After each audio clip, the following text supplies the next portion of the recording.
शादी की पहली रात यानी कि सुहाग रात हर लड़के के लिए, पूरी दुनिया में हर एक लड़के के लिए वो रात बहुत ख़ास होती है, स्पेशल होती है। वो अपनी दुल्हन के पास जाने के लिए बेताब होता है।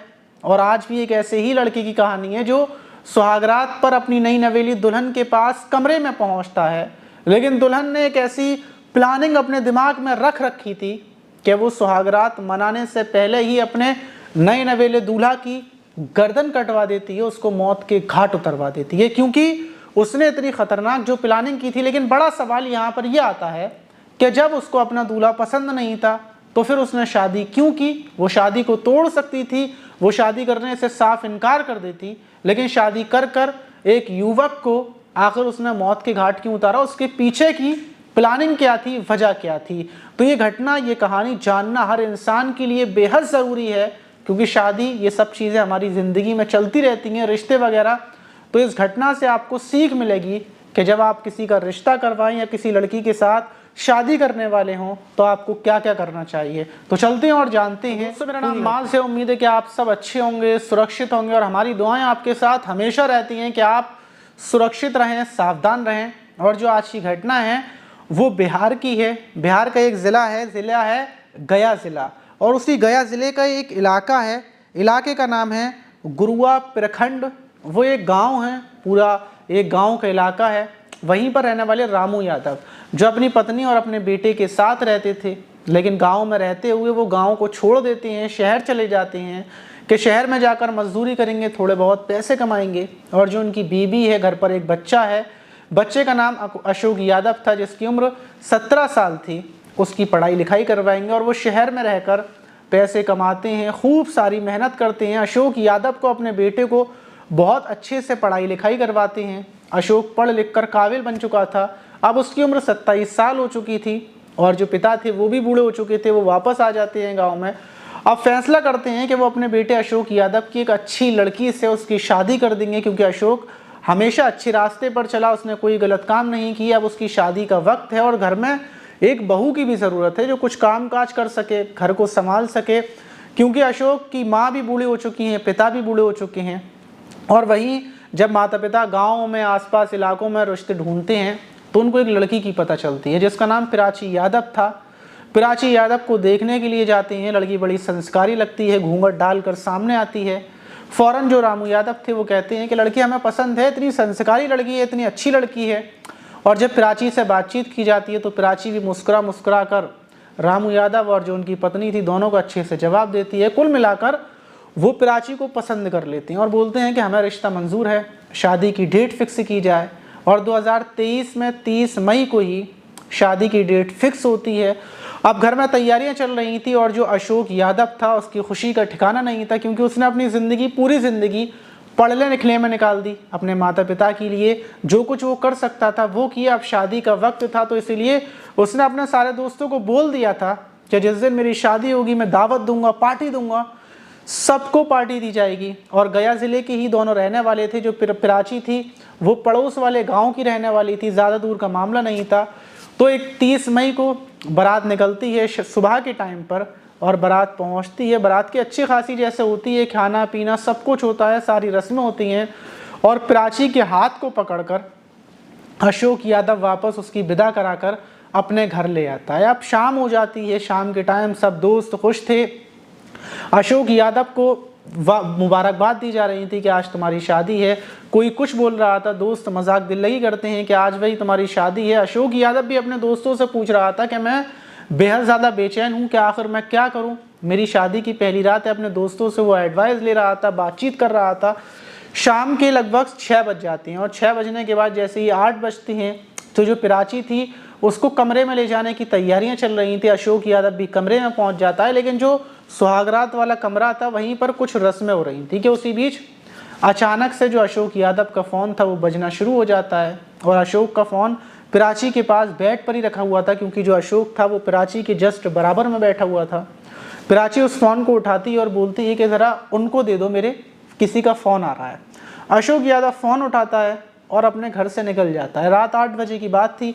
अशोक घर से निकलता है, लेकिन उसके बाद 1 घंटा होता है, घर वाले फ़ोन करते हैं कि कमरे में नई नवेली दुल्हन अकेली बैठी हुई है, अशोक कहाँ है, उसको फ़ोन किया जाए। पूरे घर में भीड़ थी, सबसे बोला जाता है अशोक के बारे में पता करो। हर एक इंसान अशोक को ढूंढ रहा था क्योंकि अशोक फ़ोन नहीं उठा रहा था। अब सब परेशान हो जाते हैं जब 2-3 घंटे होते हैं क्योंकि अशोक का कुछ पता नहीं चल रहा था। 2-3 घंटे होने के बाद लगभग रात के 12 बज जाते हैं और फिर पुलिस को सूचना दी जाती है। पुलिस को बोला जाता है कि दूल्हा है वो गायब हो गया है। पुलिस बोलती है कि हो सकता है वो इधर उधर चला गया हो, पार्टी कर ली हो, शराब पी ली हो, दोस्तों के साथ हो, क्योंकि दोस्तों को उसने पार्टी देने की बोली थी। पुलिस सारे दोस्तों से पूछताछ करती है। पूरे गांव में खलबली मच जाती है कि नया नवेला दूल्हा दुल्हन कमरे के अंदर बैठी हुई है, दूल्हा गायब है। पूरे गांव में ढूंढा जा रहा था, चारों तरफ अशोक के बारे में पता किया जा रहा था। अशोक बाइक लेकर अपने घर से निकला था। रात भर ढूंढने के बाद सुबह 4 बजे के टाइम पर एक खेतों में ही अशोक की गाड़ी पड़ी हुई दिखती है। वहीं पर फ़ोन की लाइट जल रही थी, जिस लाइट को जलता हुआ गांव के कुछ लोगों ने देखा था। फ़ौरन आकर वो फ़ोन उठाती हैं। बराबर में ही अशोक पड़ा हुआ था। जैसे ही टॉर्च जलाकर देखा जाता है कि हो सकता है अशोक बाइक से नीचे गिरा हो, एक्सीडेंट वगैरह हो गया हो, गिर गया हो। लेकिन जैसे ही टॉर्च जलाकर देखते हैं तो अशोक की गर्दन पूरे तरीके से अलग थी, मतलब किसी ने अशोक को धारदार हथियार से काट दिया था, गर्दन को अलग कर दिया था। फ़ौरन पुलिस को सूचना दी जाती है। पुलिस पहुंचती है। अशोक यादव की जो बॉडी थी उसको उठाकर पोस्टमार्टम के लिए भेजा जाता है। घर में ही नहीं बल्कि पूरे गांव में कोहराम मच जाता है कि नई नवेली दुल्हन घर पर बैठी हुई थी, अशोक की किसी ने हत्या कर दी। माता पिता का रोते रोते बुरा हाल था और दूसरी तरफ दुल्हन रोते रोते अधमरी हो जा रही थी। प्राची, जिसकी आज शादी की पहली रात थी, वो उसी दिन विधवा हो गई। इससे ज़्यादा दुख की क्या बात होगी। प्राची की फैमिली वाले पहुंच जाते हैं। हर किसी की आंखें नम थी। आपको क्या बताएं कि वहां पर क्या मातम था, लेकिन बहुत ज़्यादा बुरा हाल था। वहीं पुलिस छानबीन करती है। अशोक यादव का जो फ़ोन था उसको लेती है, क्योंकि आखिरी बार अशोक के फ़ोन पर किसी का फ़ोन आया था, प्राची ने फ़ोन दिया था। अब ये नहीं पता कि किसका फ़ोन आया था। पुलिस कॉल डिटेल्स निकालती है, पता करती है और उसी में जो अशोक का दोस्त है विकास, उसका नंबर निकलता है। अशोक के साथ विकास काम करता था एक फैक्ट्री में। जब नंबर निकलता है तो विकास को पुलिस उठा लेती है। विकास से पूछती है कि आखिर तुमने अशोक को बुलाया था, अशोक के साथ तुम्हारी क्या बातचीत हुई, क्या हुआ? तो विकास बोलता है, हाँ मैंने अशोक को फ़ोन किया था, वो इसलिए किया था कि मुझे पार्टी चाहिए थी। अशोक ने मुझसे वादा किया था और पार्टी कराने के लिए वो आया था। उसने मुझे पार्टी कराई, उसके बाद वो वापस चला गया। मुझे उसके बाद नहीं पता कि आखिर क्या हुआ। अब ये सुनते ही पुलिस हैरान हो जाती है कि आखिर विकास के पास से अशोक गया है तो आखिर क्या मामला होता है। लेकिन सवाल पुलिस के पास ये था कि अगर विकास को पार्टी चाहिए थी तो वो उस घर में होता जहाँ पर अशोक की शादी हो रही थी। इतनी दूर उसने अशोक को जंगलों में क्यों बुलाया? और इसीलिए शक की बुनियाद पर विकास के फ़ोन की कॉल डिटेल्स चेक की जाती है कि कहीं इसके साथ कोई और प्लानिंग में हो।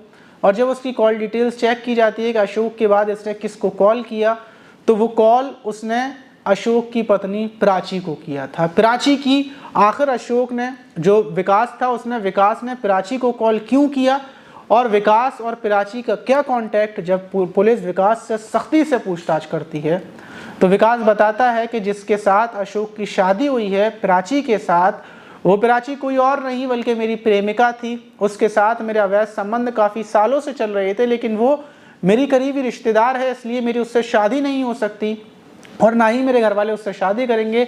लेकिन प्राची की फैमिली वालों ने अशोक के साथ उसकी शादी कर दी।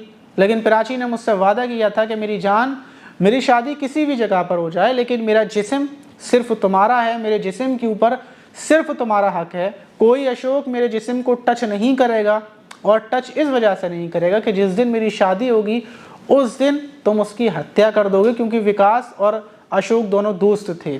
और उसी टाइम पर जब विकास का फ़ोन अशोक के फ़ोन पर आ रहा था तो प्राची को पता थी कि विकास इसकी हत्या करने के लिए बुला रहा है। इसी वजह से प्राची ने अशोक के हाथ में फ़ोन दिया था। पुलिस नई नवेली दुल्हन को भी गिरफ्तार कर लेती है।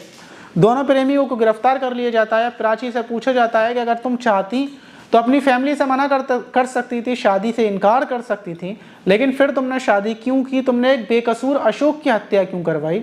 तो प्राची बोलती है कि मैं चाहती थी कि शादी के बाद मैं विधवा हो जाऊंगी, फिर मेरे जिस्म को कोई छुएगा नहीं, टच नहीं करेगा और ना ही फिर दोबारा से मेरी शादी होगी और मैं सुकून के साथ अपने प्रेमी विकास से मिलूंगी, उसके साथ रहूंगी, ज़िंदगी बिल्कुल ठीक ठाक चलेगी। इस प्लानिंग हमारी थी और इस वजह से हमने इस घटना को अंजाम दिया। वहीं अब और ज़्यादा गाँव में कोहराम मच जाता है। हर कोई हैरान था, परेशान था कि आखिर एक प्राची, एक लड़की ने सिर्फ अपनी हवस में अंधी होकर एक बेकसूर युवक की हत्या करवा दी। तो इस घटना से हमें सबसे ज़्यादा ये सीखने को मिलता है कि आप जब किसी लड़की से अपने रिश्तेदार का, अपने भाई का या अपना खुद का रिश्ता करें तो उसके बैकग्राउंड के बारे में अच्छे से पता कर लें, आसपास इलाके में उसके बारे में पूछ लें कि आखिर इसका कैरेक्टर कैसा है, इसकी कोई प्रेमी रहा है या नहीं रहा। ये ना सोचें कि जो होगा वो होगा, ख़त्म करेंगे, हम तो शादी कर ला रहे हैं, हमें इसके गुजरे हुए कल से क्या करना है। तो गुजरा हुआ कल इंसान के लिए बहुत ज़रूरी है आज के टाइम में। तो इस घटना से यही सीखने को मिलता है, इसीलिए हम ऐसी घटनाएं लेकर आते हैं। आप इस घटना पर क्या बोलना चाहिए कमेंट बॉक्स में ज़रूर बताइएगा। और अभी कुछ नाम आए हैं, आप भी अगर चाहती हैं हम आपके कोई सवाल का जवाब दें या फिर कोई कमेंट्स करना चाहते हैं, अपना नाम चाहते हैं कि हम आपका वीडियो में नाम लें, तो कमेंट बॉक्स में कमेंट ज़रूर कीजिएगा। अगली वीडियो में आपका नाम लेंगे। मिलते हैं किसी और वीडियो में।